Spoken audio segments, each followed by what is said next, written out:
입니다. 잘 아시다시피 막내 아들이 또 결혼을 하게 되어져서 이렇게 여러분들을 찾아뵐 수 있는 기회가 되어졌습니다. 많은 분들이 새 아들을 어떻게 그렇게 결혼시킬 수 있냐, 저희들이 하겠습니까? 하나님 은혜로 그렇게 되어졌습니다. 여러분들의 기도와 또 하나님께서 복을 주셔서 아이들이 다 순적하게 결혼할 수 있게 된 것 같아서 하나님께 감사드리고 또 기도로 후원해 주신 여러분들께도 진심으로 감사를 드립니다. 이제 또 저희들이 언제 나올지는 이제 모르겠습니다. 이제는 더 이상 공식적으로 나올 수 있는 이제 그런 기회가 없기 때문에 하나님께서 또 어떻게 여러분들을 만나게 하실 수 있을지는 잘 모르겠습니다. 그렇지만 또 오늘 여러분들을 뵙게 되어서 진심으로 기쁘고 또 감사를 드립니다. 오늘 먼저 말씀을 나누고 뒷부분에 선교 보고를 드리도록 하겠습니다. 오늘 저희들과 함께 읽었던 이 사무엘상 7장 3절부터 17절의 말씀을 통해서 에벤에셀의 은혜다, 그런 제목을 정해봤습니다. 에벤에셀의 은혜, 다른 말로 하면 하나님의 도우시는 은혜다, 그렇게 말씀드릴 수 있겠습니다. 에벤에셀이란 그 단어의 뜻은 성경 관주에도 나와 있는데 도움의 돌이다, 그렇게 기록이 되어져 있고, 성경 말씀에는 하나님께서 여기까지 우리를 도우셨다, 그렇게 말씀하고 있습니다. 사무엘이 블레셋과의 전쟁에서 하나님께서 도와주심으로 승리한 후에 돌을 세웠다. 미스바와 센 사이에 돌을 세우고 그 돌 이름을 에벤에셀이라, 그렇게 이름을 붙였다고 했습니다. 왜 돌을 세웠겠습니까? 하나님께서 함께 하시고 은혜 베푸신 것을 잊지 않고 기념하기 위해서, 대대손손 기념하기 위해서 돌 기둥을 세우고 그 위에 기름을 부었다. 성경에는 하나님께서 함께 하신 것을 기념하기 위해서 돌 기둥을 세운 그런 사건들이 여러 곳 있습니다. 믿음의 조상들이었던 아브라함, 이삭, 야곱 모두가 하나님께서 함께 하신 것을 기념하는 돌들을 세운 것을 볼 수 있는데, 야곱이 아버지 집을 떠나서 외삼촌 라반의 집으로 갈 때 돌기둥을 하고 잠이 들었는데 꿈에서 하나님께서 보여주셨죠. 내가 너와 함께 하겠다. 그래서 야곱이 그곳에 자기가 베고자 하던 그 돌을 세워서 거기에 기름을 붓고 돌기둥을 세웠습니다. 그리고 거기를 베델이라, 하나님이 여기 계시는 것을 내가 알지 못하였구나, 그래서 베델이라고 이름을 지었던 적이 있죠. 또 이스라엘 백성들이 홍해를 건넜을 때도 그들이 돌 기둥을 세웁니다. 또 요단강을 건넌 후에도 돌 기둥을 세웁니다. 이 모든 것을 볼 때 하나님께서 역사하시고 개입하시고 도와주셨던 것을 잊지 않고, 본인들만 잊지 않을 뿐만 아니라 대대손손 자자손손 그 하나님의 은혜를 잊지 않게 하기 위해서 그 기념비를 세웠던 것을 볼 수 있습니다. 오늘 본문 말씀에도 사무엘이 돌 기둥을 세우기까지 하나님께서 어떻게 도와주셨는지, 단순히 블레셋과의 그 전쟁에서 이긴 것만 생각하는 것이 아니라 그 이전의 역사부터 하나님께서 이스라엘 백성들과 어떻게 함께 하시고 도와주셨는지 우리가 그것을 하나씩 살펴볼 필요가 있다고 생각이 됩니다. 먼저 4장, 5장, 6장 그 이전에 우리가 성경 읽어보면 첫 번째로 하나님께서 언약궤를 통해서 함께 하시고 도우시는 은혜가 있음을 볼 수 있습니다. 사무엘상 5장과 6장이에요. 이스라엘 백성들이 블레셋과의 전쟁이 붙었는데 홈리와 비느하스, 엘리 제사장의 두 아들이었던 홈리와 비느하스가 같이 전쟁에 나갔는데 그들이 어떻게 했습니까? 우리가 이 블레셋과의 싸움에서 이기기 위해서 하나님의 언약궤를 가지고 오자. 하나님의 언약궤를 전쟁터로 가지고 오면 하나님께서 우리와 함께 하시고 우리로 하여금 전쟁에서 이기게 하지 않을까? 그런 생각을 했습니다. 그래서 마치 믿지 않는 사람들이, 불신자들이 몸에 부적을 지니면 우리가 애군을 피하고 우리가 행운을 가져올 수 있지 않을까 하는 그런 것 비슷한 그런 생각들이었죠. 그래서 그들은 홈리와 비나스가 어떤 사람들이었습니까?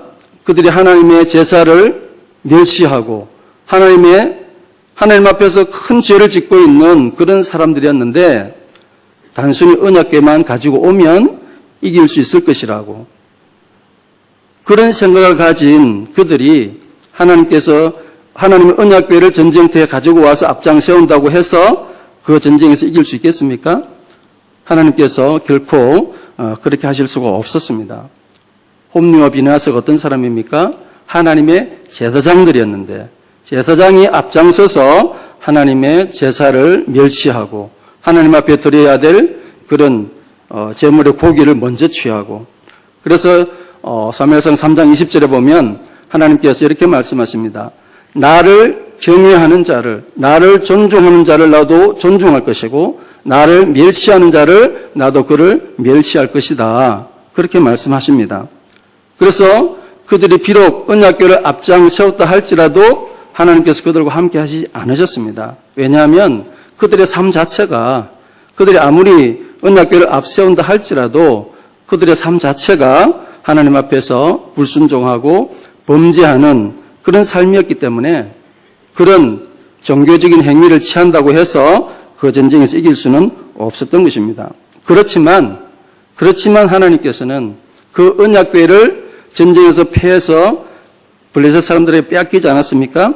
그렇지만 하나님께서는 이스라엘 백성들을 통해서 전쟁에서 이기신 것이 아니라 그 언약궤가 가는 곳마다 언약궤를 그들이 다곤신 앞에, 다곤신전에 갖다 놓았는데 하나님께서는 그 다곤신들을 다 무너뜨리십니다.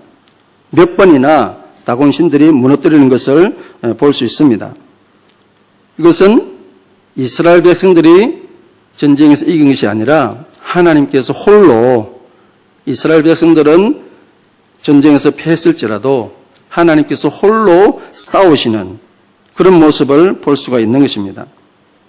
그래서 그들이 이 언약궤를 가지고 있다가 다른 곳으로, 다른 부족에게로 옮겼는데 가는 곳마다 무슨 일이 생깁니까? 독종이 생겨서, 독한 질병이 생겨서 많은 사람들이 죽어나갑니다. 그래서 언약궤가 7개월을 그 블레셋 지역에 있었는데 아스돗, 가드, 에그론 이렇게 가는 곳마다 독종으로 사람들이 죽어나가기 때문에 이걸 어떻게 해야 되나? 하나님께서 홀로 이스라엘 백성들과 상관없이 하나님께서 홀로 그 전쟁에서 싸워 이기시는 그런 모습을 보여주는 것입니다. 그래서 결국에는 그 언약궤를 베스메스로 돌려보내는 사건, 저와 여러분들이 잘 알고 있습니다. 하나님께서 언약궤를 통해서 하나님께서 홀로 싸우시는 그런 은혜를 통해서 하나님의 도우시는 은혜가 있었던 것입니다. 그래서 그 언약궤가 기랏 여아림의 아비나답의 집에서 20년간 있었다. 그리고 이스라엘 백성들은 하나님을 사모하였다. 그렇게 7장 2절에 기록하고 있습니다. 우리가 이 사건들을 통해서 볼 때 하나님께서 어떻게 그들과 함께 하십니까? 비록 이스라엘 백성들이 하나님 앞에 불순종하고 범죄하고 그럴지라도 하나님께서 언약궤를 통해서 홀로 하나님께서 싸우심으로 하나님의 도우시는 은혜가 그들에게 나타났던 것입니다. 두 번째 하나님께서 도우시는 은혜는 어떻게 나타났습니까? 이번에는 지도자인 선지자인 사무엘을 통해서 하나님께서 도우시는 은혜가 나타나고 있는 것을 볼 수 있습니다. 사무엘이 백성들에게 뭐라고 말합니까? 이스라엘 온 족속에게 말하여 이르되 만일 너희가 전심으로 여호와께 돌아오려거든 이방신들과 아스다롯을 너희 중에서 제거하고 너희 마음을 여호와께로 향하여 그만을 섬기라. 그리하면 너희를 블레셋 사람의 손에서 건져내시리라. 지도자인 사무엘을 통해서 하나님의 도우시는 은혜가 나타나고 있는 것을 볼 수 있습니다. 그리고 사무엘이 백성들을 위해서 기도합니다. 이스라엘 백성들이 사무엘의 말을 듣고 우상을 제거하고 회개하고 마음을 돌이킵니다. 그리고 16절 이하에 보면 사무엘이 순회하면서 길갈과 미스바로 순회하여 베델과 길갈과 미스바로 순회하여 그 모든 곳에서 이스라엘을 다스렸고, 매년 길갈과 베델과 미스바를 순회하면서 사무엘이 이스라엘 백성들을 다스립니다. 하나님께서 지도자인 사무엘을 통하여서 하나님의 은혜를 그들에게 나타내 보여주십니다. 그리고 오늘 우리가 함께 읽었던 이 말씀 가운데 도움의 돌, 에벤에셀이라고 하는 말씀이 나타나는, 그것은 하나님의 직접적인, 여호와 하나님의 직접적인 개입을 통해서 하나님의 은혜가 또한 나타나는 것을 볼 수가 있습니다. 10절에 뭐라고 했습니까? 하나님께서 우레를 바라셨다. 여호와께서 블레셋 사람에게 큰 우레를 바라여 그들을 어지럽게 하시니 그들이 이스라엘 앞에서 패하였다. 다시는 블레셋이 이스라엘을 침입하지 못하였다. 그렇게 말씀하고 있습니다. 그리고 아모리 사람과 평화하게 하셨고, 사무엘에 살아있는 동안 더 이상 블레셋이 그들을 침입하지 못하였다. 하나님께서 우레를 바라셔서 직접적으로 개입하시는 그런 하나님의 은혜가 나타났습니다. 이렇게 하나님께서는 여러 가지 방법을 통해서 이스라엘 백성들에게 함께 하시고 그들을 도우시는 그런 역사를 보여주셨던 것입니다. 그래서 12절 말씀에 사무엘은 기념비를 세웠다. 여호와의 은혜를 기념하는 그런 모습을 볼 수가 있는 것입니다. 에벤에셀의 은혜입니다. 하나님이 여기까지 우리를 도우셨다. 하나님이 함께 하신 은혜입니다. 하나님이 함께 하신 그 은혜를 잊지 말자고 대대손손 기념하자는 그런 다짐으로 그 기념비를 세웠습니다. 저와 여러분들은 어떻습니까? 우리는 하나님의 은혜를 잊어버리지 않아야 할 것입니다. 하나님께서 함께 하신 은혜, 하나님이 도와주신 그 은혜를 잊지 않기 위해서 우리는 어떻게 해야 되겠습니까? 사무엘은 돌 기둥을 세웠다고 했습니다. 그러면 우리는 어떻게 하나님이 우리에게 베푸신 그 은혜를 잊지 않고 기념하고 기억할 수가 있겠습니까? 단순히 어떤 기념물을 세우는 것을 떠나서 우리는 매일매일 매 순간순간 이 에벤에셀의 하나님을 기억하고 감사하는 그런 삶이 되어야 할 것입니다. 2022년이 지나고 2023년이 되어졌습니다. 제가 오늘 여러분들에게 동영상을 통해서도 보여드리겠지만 하나님께서 우리와 어떻게 함께 하셨는지 그것을 말씀드리려고 합니다. 그래서 하나님이 우리와 함께 하셨던 그 은혜를 함께 나누고 기념하고 하나님께 감사드리기를 원하는 것입니다. 서순교회 성도들을 통해서 캄보디아에 베푸시는 하나님의 은혜, 성도 여러분들의 후원과 기도와 사랑을 통해서 하나님께서 어떻게 우리와 함께 하셨고 역사하셨는지 하나님 앞에 감사드리고 또 여러분들에게도 감사를 드리고 하나님께 영광을 돌려드립니다. 저희가 2009년 3월 4일 날 캄보디아로 출국을 했습니다. 제가 2000년 5월 5일에 서순교회에 부임을 했습니다. 그리고 2009년 3월 4일에 파송을 받아서 출국했습니다. 만 9년이 조금 안 되는 기간이었죠. 제가 서순교회에 있는 동안에도 여러분들께서 큰 은혜를 베풀어 주셨고 많은 사랑을 주셨습니다. 그리고 이제 2009년에 파송되었으니 저희들이 만 14년이 지나고 15년 차에 들어섰습니다. 파송 이후 지금까지 한결같이 변함없이 매일 후원을 해주시는 성도 여러분들께 진심으로 감사를 드립니다. 여러분들의 후원을 통해서 캄보디아의 복음이 전해지고 교회가 세워지고 있는 것입니다. 저희들이 뿌른 마을에 들어갔을 때 2013년 9월이었습니다. 3개월 동안 정탐을 하고 2013년 12월 첫 주일에 이제 공식적인 예배를 시작했습니다.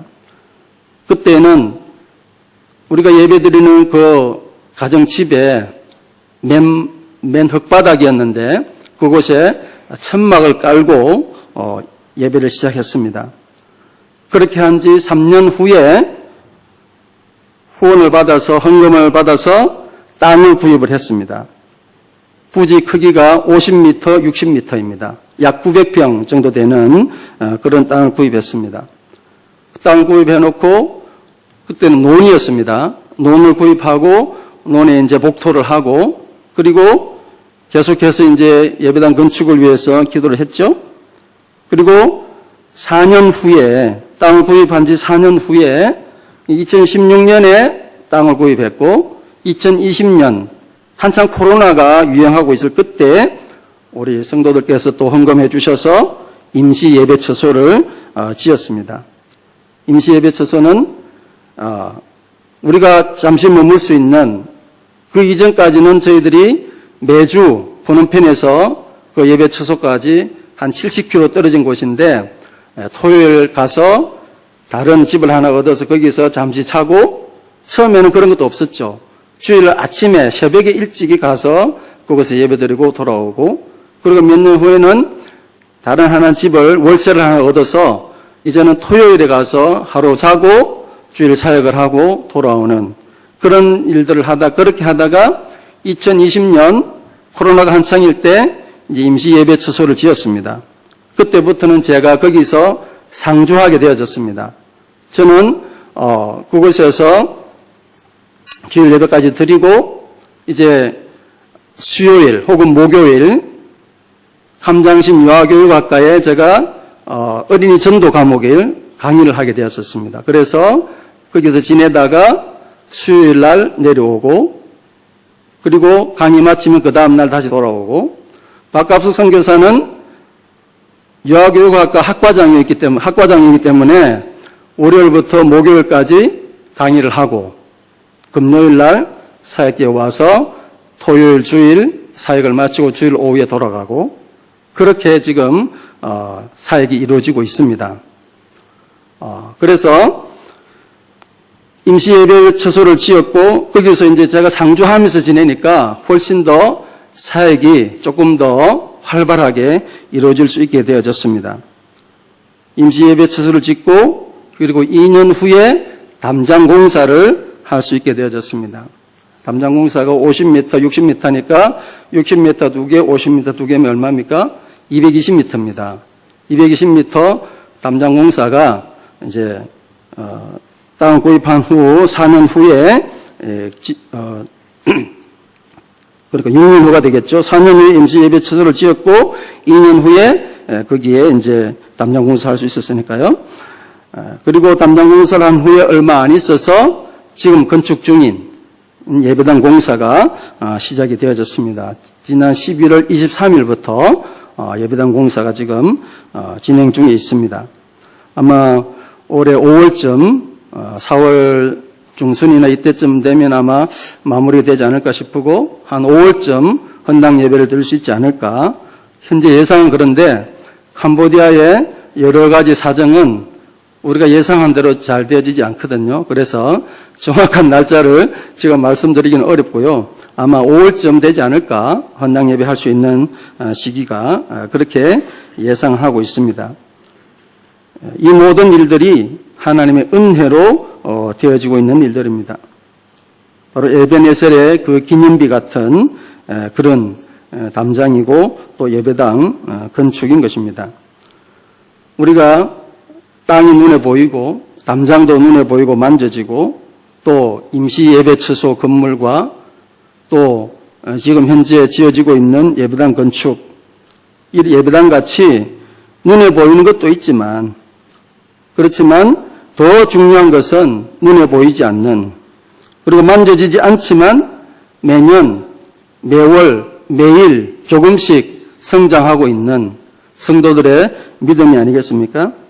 주님의 몸인 교회의 성장이고 성도들의 믿음의 성장이 더 중요할 것입니다. 저희들이 처음 시작할 때는 어린 아이들만 모였습니다. 대부분의 캄보디아에서 교회를 개척할 때 시작하는 다른 선교사님들도 보통 그렇게 시작이 됩니다. 어린 아이들만 모여서 어린 아이들만 예배를 드리다가 처음에 우리와 함께 했던 아이들이 초등학교 3학년, 4학년 되던 그런 아이들이었는데 그 아이들이 지금은 이제 대학생이 되었습니다. 지난 12월에 고등학교 졸업시험을 치르고 대학에 입학을 했습니다. 그 아이들이 지금은 주일학교 교사로서 교회 일꾼들이 되어져 있습니다. 그런 가운데 어른 성도들도 한두 명씩 늘어나기 시작했습니다. 그래서 지금은 어른 성도 중에 세례를 받아서 교회 출석하는 사람이 6명입니다. 그리고 대학생이 된 청년 6명, 그리고 고등학생 중에 3명, 그리고 유아 세례 받은 아이가 2명. 그래서 현재 교회 출석하는 세례교인은 17명. 저와 바깥까지 포함하면 세례교인이 19명입니다. 그래서 주일 어른 예배는 중고등부 아이들과 함께 예배를 드리는데 많을 때는 50명, 평균 40명이 어린 예배 오전 10시에 한국으로 치면 12시죠. 거기는 10시에 우리가 예배를 드리고 있습니다. 그리고 주일 오후 2시에 어린이 예배를 드립니다. 어린이 예배는 70명 혹은 많은 80명, 크리스마스 같은 행사 때는 150명, 200명까지 아이들이 모이고 있습니다. 그리고 다른 이웃 마을에 은끼어다이라고 하는 마을에서 지금 또 어린이 예배가 어른과 어른 아이들 포함해서 한 10명 정도 매주 또 은끼어다이라는 또 다른 한 마을에서 예배를 드리고 있습니다. 이 모든 일들은 하나님의 은혜가 아니고서는 일어날 수 없는 일들이죠. 여러분들의 기도와 후원이 없이는 이루어질 수 없는 일들입니다. 지금 우리 세순교회나 캄보디아에 있는 교회나 동일한 신앙 고백을 하고 있습니다. 동일한 예수님 믿고 동일하게 하나님께 예배하는 본질적으로 동일한 교회입니다. 단지 사용하는 말이 다를 뿐이죠. 얼마나 신비합니까? 정말 신비한 일이 아니겠습니까? 언어가 다르고 문화와 관습이 다르지만 우리가 섬기는 예수님은 동일한 예수님이고 우리가 섬기는 하나님은 동일한 하나님이고 우리의 신앙 고백은 동일한 신앙 고백입니다. 어떻게 이런 일들이 가능하겠습니까?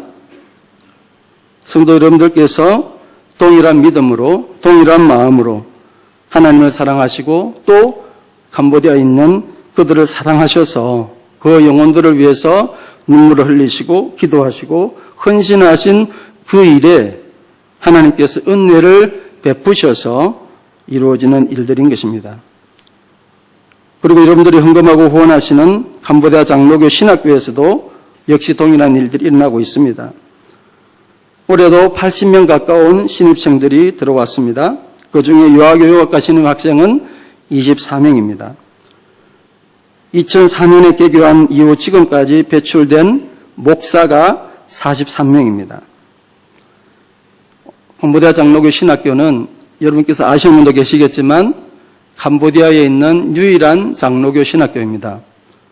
한국에는 많은 장로교가 있죠. 대한예수교 장로회 고신, 합동, 통합, 대신, 백석, 여러 장로교 교단들이 있습니다. 또 예수교 장로교뿐만 아니라 기독교 장로교도 있죠. 한국에는 장로교 교단들이 너무나 많습니다. 그렇지만 캄보디아에는 장로교는 하나밖에 없습니다. 처음 시작할 때, 신학교를 시작할 때 고신을 비롯한 7개 장로교 교단 선교사님들이 우리 캄보디아에서만큼은 하나의 신학교, 하나의 장로교단 합시다. 그래서 힘을 모아서 하나의 신학교를 세웠고 지금까지 캄보디아 장로교 하나밖에 장로교는 없습니다. 앞으로 그것이 계속되어질 것입니다. 그래서 43명의 목사가 배출되어졌습니다. 한국처럼 4년 신학부 과정을 마치고 신학교를 감장시 신학교를 졸업한 학생은 MDB 과정 2년이고 일반 학부를 마친 사람은 MDB 과정을 3년을 해야 됩니다.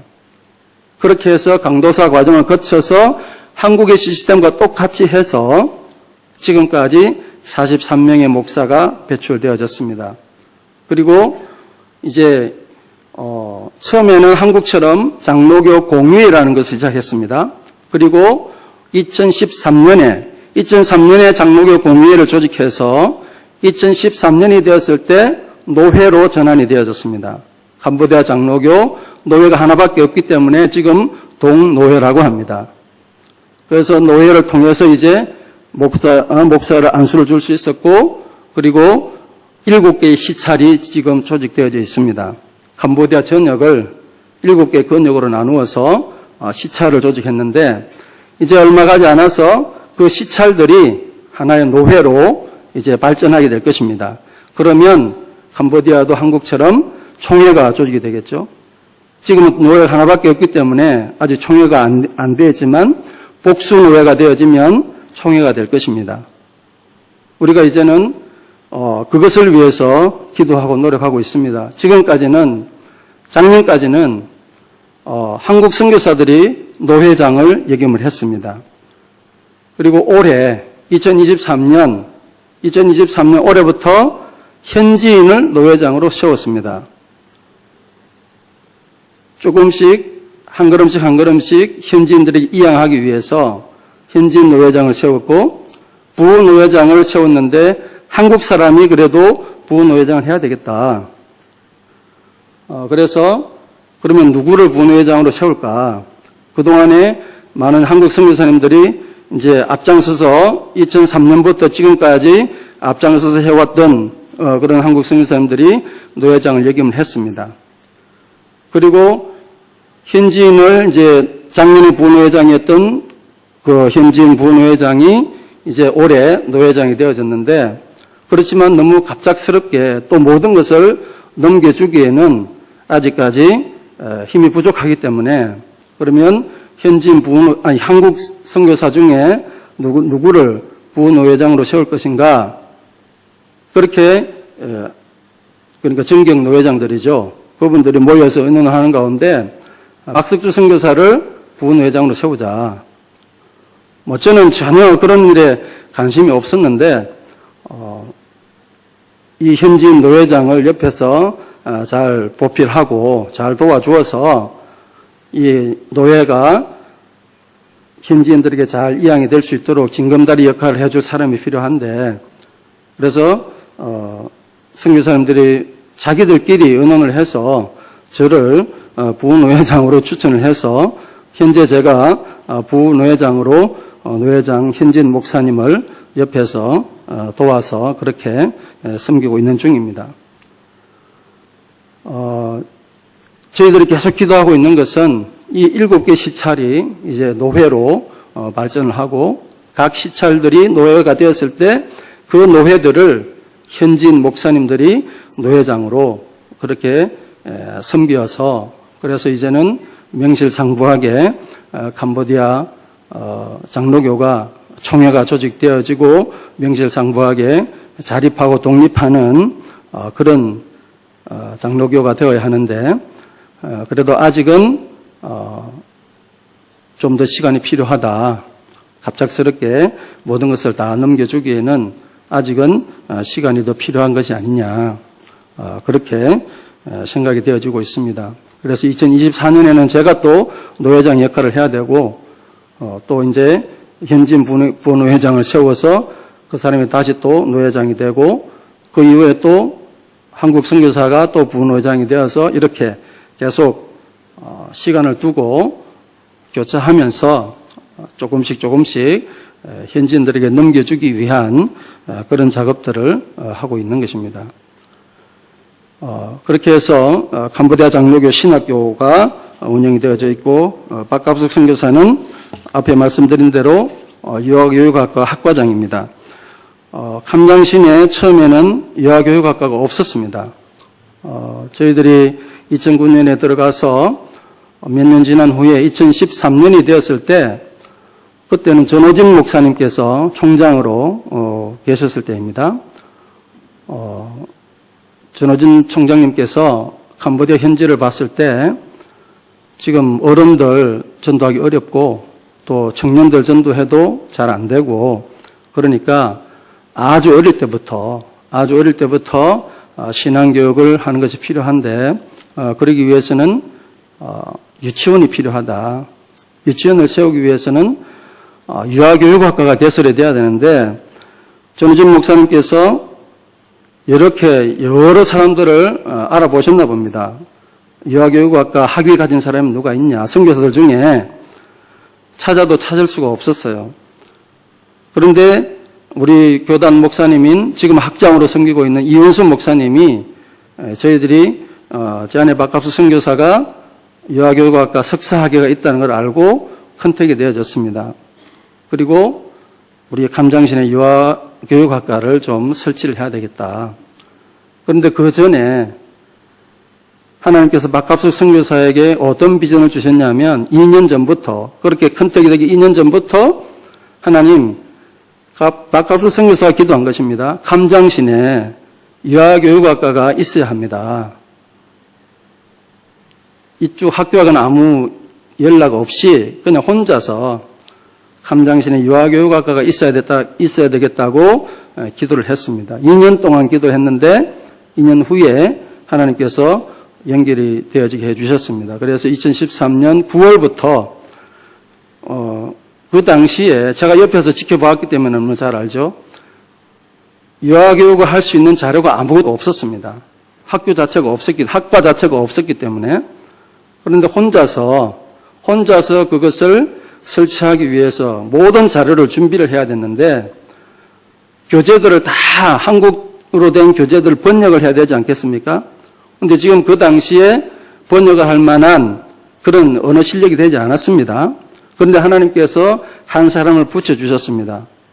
캄보디아 현지인 청년인데 한국말을 아주 잘하는 그 친구는 지금 서울대학교에 국비장학생으로 공부를 아마 마쳤을 겁니다. 지금쯤은 아마 박사과정이나 이런 데 들어가 있지 않을까 싶은데 소풀이라고 하는 친구를 하나님 붙여주셔가지고 그때부터 한 6월쯤에 컨택이 되어졌는데 9월 달에 학과를 개설을 해야 됩니다. 신학기가 9월 달에 시작하기 때문에 2013년 6월 달에 3개월 동안 자료를 만들기 시작했습니다. 각 과목별 우선에 가르칠 수 있는 자료들을 급하게 번역을 해서 그렇게 유아교육학과가 2013년 9월에 개설이 되어졌습니다. 한국 같으면 말도 안 되는 일이죠. 3개월 만에 어떻게 한 학과가 생길 수 있겠습니까? 그렇지만 그렇게 됐습니다. 그 친구를 통해서 여러 과목들을 이렇게 자료를 만들고 번역을 해서 첫 학생을 모집했는데 12명이 들어왔습니다. 그 학생들 중에 4명이 탈락을 하고 2년 후에 8명이 졸업을 했습니다. 그것이 시초가 되어졌습니다. 그래서 지금까지 2013년에 들어와서 2015년에 첫 졸업생이 나왔겠죠. 그래서 지금까지 8회 졸업생이 배출되어졌고 정확한 숫자는 모르겠습니다만 한 100명 이상 졸업생이 배출되었을 것이라고 그렇게 생각이 되어집니다. 이것이 하나님의 도우시는 은혜입니다. 에벤에셀의 은혜입니다. 하나님께서 여기까지 도우셨습니다. 하나님께서 성도 여러분들을 통해서 저희들을 그곳에 보내셨고 여러분들께서는 보내는 선교사가 되셔서 저희들을 믿고 후원해 주셔서 지금까지 이르게 되어졌습니다. 서순교회와 저희는 결코 분리될 수가 없습니다. 저희들은 영원한 서순교회 성도입니다.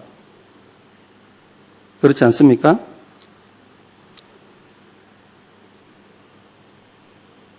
하나님께서 저와 우리 서순교회와의 그런 관계를 더 밀접하게 하시고 더 가깝게 하시려고 그리고 저희들도 그 관계를 더 밀접하게 하려고 노력하고 있습니다.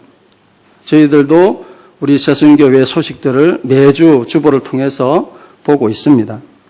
그리고 여러분들을 위해서도 기도하고 있습니다. 여러분들께서 저희들을 위해서 매주일 저희들을 위해서 기도해 주시고 얼마나 감사한지 모르겠습니다. 우리 선교사 사회에서 새순교회와 저희들의 관계를 이야기하면 너무 부러워합니다. 어떻게 그런 교회가 있을 수 있냐. 너무 부러워합니다. 우리는 얼마나 자랑스럽고 뿌듯한지 모르겠습니다. 너무나 자랑스럽습니다. 여러분께서 매주일마다 빠뜨리지 않고 저희를 위해서 기도해 주시는 그 기도의 힘으로, 그리고 저희들을 사랑하시는 그 사랑의 후원으로 저희들이 지금까지 사역을 해왔고 또 앞으로도 더 열심히 사역하도록 하겠습니다.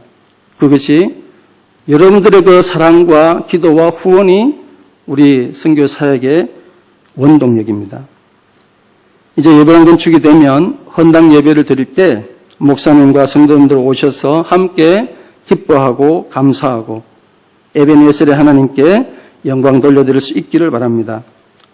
그 예배당이 눈에 보이는 에베네셀의 은혜를 증거하는 기념물이 될 것입니다. 그래서 현재 예상으로는 4월 중에 늦어도 5월 중에는 헌당 예배를 드릴 수 있지 않을까 그렇게 기대하고 있습니다. 차질 없이 잘 마무리될 수 있도록 성도 여러분들께서 함께 끝까지 안전사고 없이 잘 마무리될 수 있도록 기도해 주시면 감사하겠습니다.